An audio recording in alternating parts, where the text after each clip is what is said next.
Hello, and welcome back to Minotaur Hotel. Uh, I've heard so much about Hinterlands 3. Everyone just tells me it's the best part of the game, so I'm excited. Mainly because it's P and Storm. I kind of don't care about the quality, I'm just here for these characters. Wake up, lad. We have a hotel to find. What time is it? Force something. The sun's almost coming up. We have to prepare for the day ahead. Why? Why so early, sir? Because I don't have any time to waste, waiting on your lazy ass. Now get up. Okay. My dad always lived by the phrase, God helps the early risers. Fuck that. I'd always called it bullshit, and he'd always let me feel the buckle of his belt when he'd hear me. God could shove his help for all I care. Still, if nothing else, Dad made damn sure what I learned the habit from. Ooh, that's loud. On the levels, let's turn that down just a lot. How long would it take for the kid to learn it from me? Oh, okay. At my insistence, he finally rolled out of bed while giving me a sulky glare. And that's when I noticed he'd been sleeping in the same outfit I found him in. One thing's for sure. I can't have you walking around like that. Where did you get these clothes? They're secondhand. It's all I got. There's only one place around selling clothes, and they don't carry my size. Is there a tailor around? Yeah, think I got that kind of money. How expensive is it? Expensive enough to have a type. That's a welcome there. And even with the charm, I ain't it. Shit. Well, we'll figure something out. Everyone said I was pronouncing this wrong. Fuck. Nini? Is that what it is? Nini's dream. Told her that we'd find the hotel after I deal with my grandpa's unfinished business. We have to visit the Colonel's estate to retrieve the mortal remains. Then get a cross from a lake and give them a proper burial. Is that how this sort of magic stuff goes? You ever done anything like this before? I've never pacified or exorcised spirits before. Nah. But I do know more than most about how this sort of stuff works. And I can tell something's off. Excuse me. There's not really much of a rhyme or reason to it. Nini may be right. It's just... It sounds like bullshit, sir. Right. The kid could be sharp when he wants to be. You said there's some weirdness way down in the valley, right? Yeah, folks talk about all sorts of weird shit going on there. Ghosts, headless mules, I even heard people say the devil himself lives down there. And have you ever seen any of that yourself? No, sir. I don't make a habit of going there. It don't rain much here, but when it does, all the gunk pools at the bottom, so it ain't a good place to be. Plus, a lot of that area used to be salt mines, and they don't like it when people poke around. Now that is odd. Salt's supposed to drive away bad magic, so it doesn't make much sense for spirits and such to be appearing in places with a lots of it. Storm shrugs, appearing hamstrung between boredom, confused, and sleepiness. You've lived here all your life, right? Most of it, yeah. Do you know anyone, and anyone we can talk to with, to get some information? Does the freak of nature have any friends he can ask about any weird shit going on? I took a moment to pray for all the patience my dad never had with me when I got like that. Okay, smartass. Do you know of anyone we can talk with? Could probably think of a couple once we get on the road. He was stalling, and he knew damn well I could see right through him. Well then, we'd better get going, huh? Oh. Wait, what? Read Hinterland's navigation tutorial. Yes. You have a limited number of days to fuck. Fuck.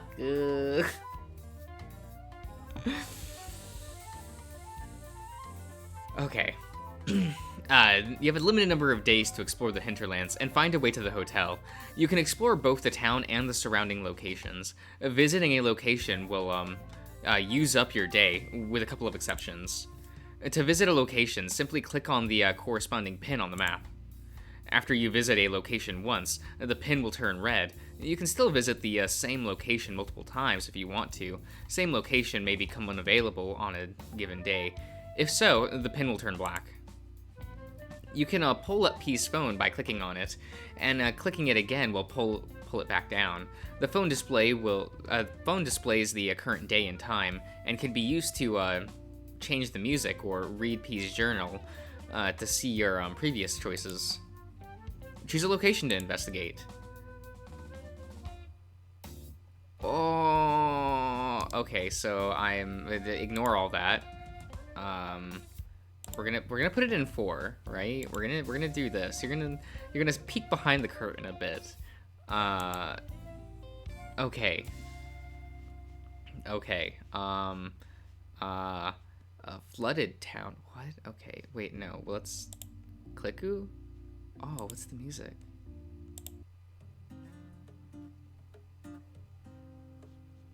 Ooh.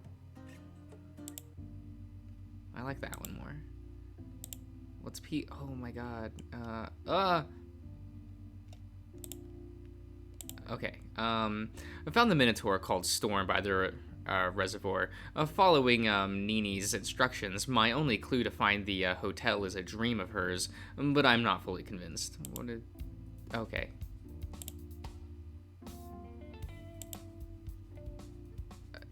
Septembro? Is this like day 1? Like the first? Okay. So I can go in and wait. What was the the thing I had to do the Colonel's estate, or colonial as I was calling it before, or the tailor. Oh, I could get him some new clothes, but do I have time for that?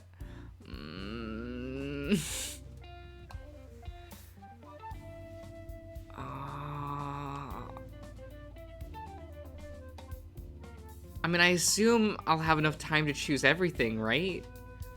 At least once? How many days do I have? I prefer when things are a little more transparent.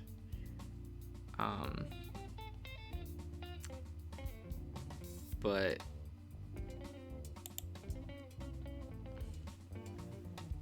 oh, God, it's his best portrait. So, what do you have in mind for today? Just a little errand. I recall hearing about a tailor near the town hall, so I was thinking we could go there and get you some nicer clothes. Oh, thanks. I'd like that, yeah. Ain't gonna be coy about it. I was already thinking of buying some clothes, but... Keep the money for something else. I'll deal with it. Can't be too expensive. Thanks, boss. I figured it wasn't right walking around with Storm wearing the clothes he was. The clothes he was? Okay. Wearing the clothes he was, okay. It was humiliating for myself and for him. Unfortunately, a cursory exploration of the only clothing store in town only confirmed my suspicion. Even with his horns and tail out of the equation, none of the basic brands on offer carry any Minotaur sized. With no other option, I ask about and learn about the local seamstress when called to arrange things. She was an old, hunched-back lady whose eyes and ears had retired without her some years back. But so long as her fingers worked, she had resolved to do the same to help support her kids, grandkids, and great grandkids. She provided the overalls. She provided the overalls the local farmhands used. There were dozens of them in all sizes, so we could pass by and grab one without much fuss. Sturdy material I can cut a hole for. The kid's tail on its backside. Myself with a sharp knife, and it probably wouldn't tear further. She also could take some clothes of mine and alter or butcher them for Storm. The Minotaur would definitely appreciate a custom-tailored outfit more than just overalls, and there was no question that he'd be more presentable in a dress shirt and khakis. However, making it work could take a lot of time, perhaps the whole day. I weighed the options and chose to...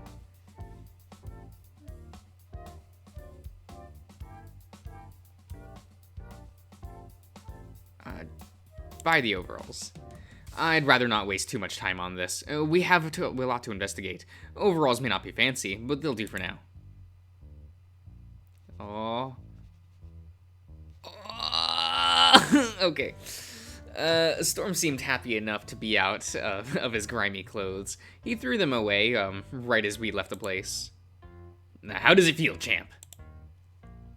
Damn fine. I'd been wearing mostly that for months. You're the best, boss. We set out with plenty of time to spare. Okay.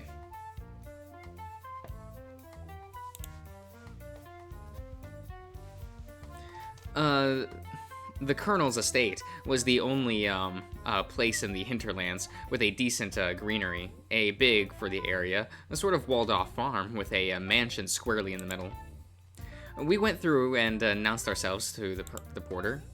Took us a whole hour to convince him to call up to the mansion.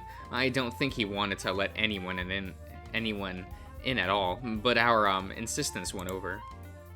It was another 3 hours before the widow, Miss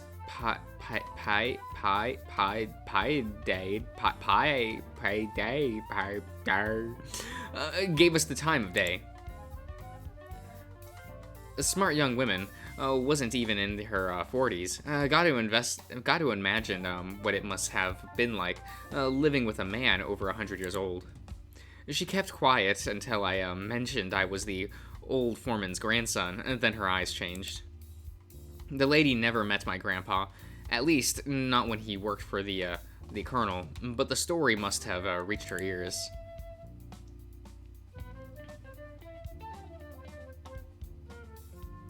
She brought Storm and I into the mansion's office. Offered coffee, liquor, sweets. Storm smiled, almost nodded, but I coughed and declined before he could do it. Didn't your mother teach you not to accept food from strangers? There was the usual chit-chat.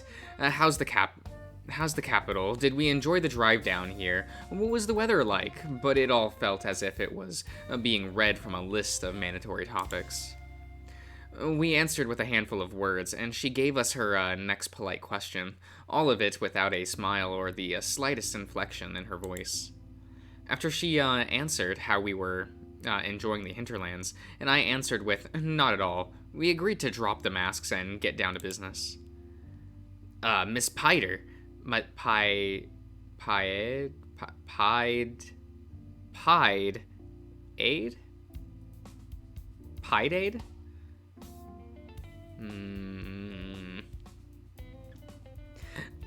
Oh my god. Okay. I have a most sensitive matter to discuss. I have a most sensitive matter to discuss. One which, I hope, you can appreciate. I inherited my grandfather's unfinished business. I was informed that, during the service of the colonel, there was a most regrettable incident involving the death of a local family. I would have preferred not to dig those old bones up, but I am afraid they were never put to rest in the first place. And not with a proper, respectable Christian burial. You are the colonel's heir, I am told. If these mortal remains are in your possession, I ask that you hand them over to me so I can put their souls to rest, in the name of Christ. The widow's flat eyes bored into me, and then Storm, looking for the zipper of our disguises, not finding them, and then looking again, as though sheer force of will could reveal the truth. She lit a cigarette, and made sure to blow the smoke our way. I know what you're talking about. I've seen those bones myself. Frightful things, if one is to believe they were human, as it is said. She looked out the window into the acrid landscape beyond her estate. May I have them? You may have them. To be frank with you, I am a superstitious woman. Housing vengeful bones can only bring tragedy. Besides, it is the Christian thing to do. She called a servant in and told him to retrieve the chest. While you are here, could I convince you to take your grandfather's position? I allowed only a hint of steel into my words. You require a peace service. Direly. The colonel's relatives have been most troublesome since his death. There is a disagreement on the matter of the inheritance, and I wish to secure both my position and my safety. They have thrown many baseless accusations my way. She smiled. The lines on her face made bile bubble up into my throat. I need so many watchful eyes as possible. My late husband said much about your family's talent in that regard. The best foreman the world has ever seen. Those were his words. I can pay you well, better than any job in the city ever could. I am grateful for your offer, Miss Pied Aid? It is not often our talents are so appreciated. Sadly, I must decline, for I have arrangements overseas that I cannot abandon. Academic matters, you see. A pity. My late husband, old-fashioned as he was, could never recognize your grandfather's real worth. She then looked to Storm. I put a hand on his knee before she could get any ideas.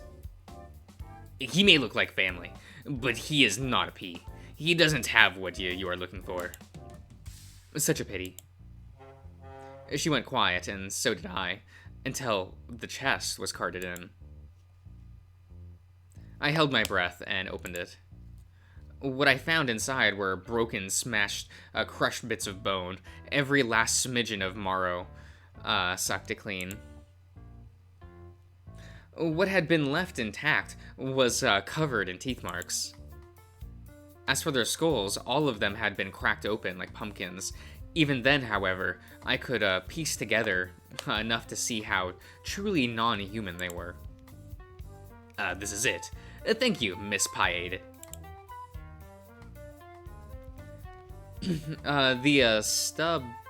She stubbed her cigarette out in the ashtray, breathing out through her yellowed teeth. Before you go, a word of advice. You should not tarry too long in the hinterlands. Things have been quite tense since my husband's passing. Is that a threat? Earnest advice. I could give you that much, seeing how professional you are. That's why I like hiring people from the capital. You get straight to the point. So no bullshitting about. Her eyes drifted off to the window and all the greenery beyond it. Her gaze softened, or perhaps a wave of depression washed over her. The colonel thought that eating them would give him eternal life. I've never seen a man more afraid of death than him. Knowing how long he lived, I wouldn't be surprised if he was right. But by the time I met him, he barely had a mind left in that head of his, and his body had shriveled to half its size. Personally, I don't think that was a life worth living. But some of his relatives might disagree, and quite a few of them enjoyed roasted fowl. Thank you for your warning. She got up and pointed to the door. Now go. May your salt never lose its savor, and pray that we never have to deal with each other again. We got up as well, not bothering to shake her hand. May your salt never lose its favor, Miss Piedade. I will pray for your safety. Okay. Oh, okay. During the night, I kept driving with Storm, looking out the window. Up and down unmapped dirt roads, slipping in between fenced properties, guided only by the failing GPS. We went on for hours, but the horizon showed nothing except for crumbling homes, broken kilns with the guts exposed to the elements, and failed farmsteads. Steeds? Every dozen kilometers. What's a kilometer? Sorry, I live in Burgerland. Like, I don't. You know. Or so. We'd seen a writhing mass of wings as vultures descended on the remains of cows, horses, and goats. We passed by only one house that was still occupied. A girl with long hazel hair shepherded half a dozen younger boys towards a candlelit doorway. Less than half of the boys wore any clothing. Okay. While the girls wore an oversized white shirt with the Virgin Mary printed on it as a dress. She couldn't have been older than 13, but there was already a bump on her stomach. As we drove past, I caught a shadow standing by the house's front door, a shirtless man following our car with eyes that burned like hellfire. The AC kept blowing on my face, cold and gentle, with a hint of lavender from the last time I'd washed the car. I tightened my grip on the steering wheel and felt disgust wash over me. A Storm saw it too, but his eyes glided over it all, just like the vultures above us. So, we just driving. I swallowed the knot in my throat. Just driving.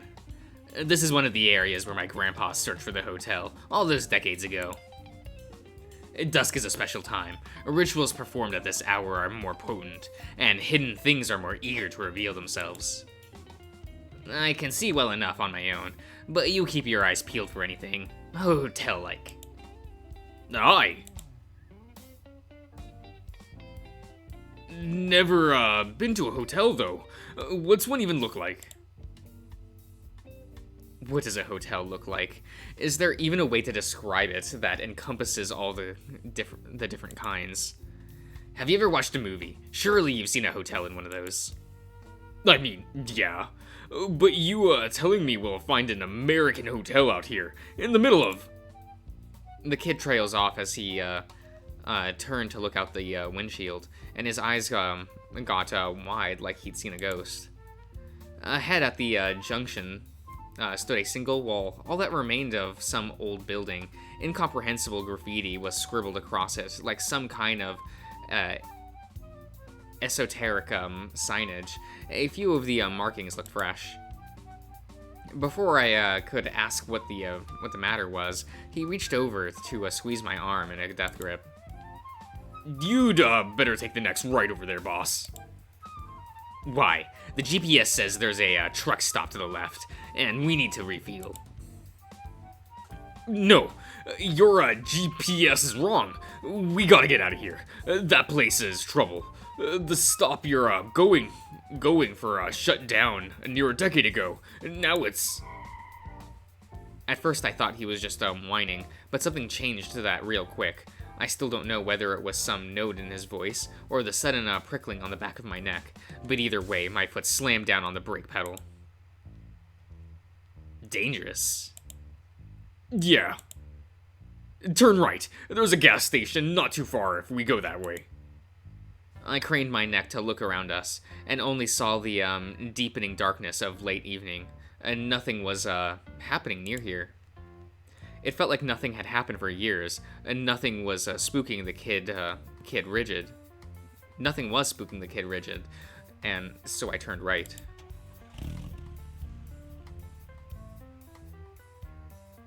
I followed his advice. That night, we found nothing. Okay. Interesting. I saw that place again.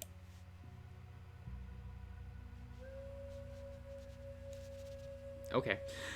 Crimson columns along the wall, a dried up pond in the middle, a basin at the center of that, with dark crystals growing out from it like scabs from a feasting wound. There was chaos fiends there, a hippogriff, a dragon, some lizard running about. And if those cursed crystals were nothing to worry about. Then came darkness. I kept trying for hours. Dawn broke and sunlight warmed my feathers, but still I persisted. A storm got up and got ready for the day, but still I persisted. I was just about to give up when I finally got another glimpse. The little lizard was looking at me. I couldn't hear what it said as it reached out, but if I had to make a guess, it would be... pretty. It all became dark again. Maybe he tucked me inside his shirt, but I caught a glimpse of the path he took. The vision ended just as he passed through the place's doorway and into a corridor. Okay. I'll end the part here. I'll see you around, everyone.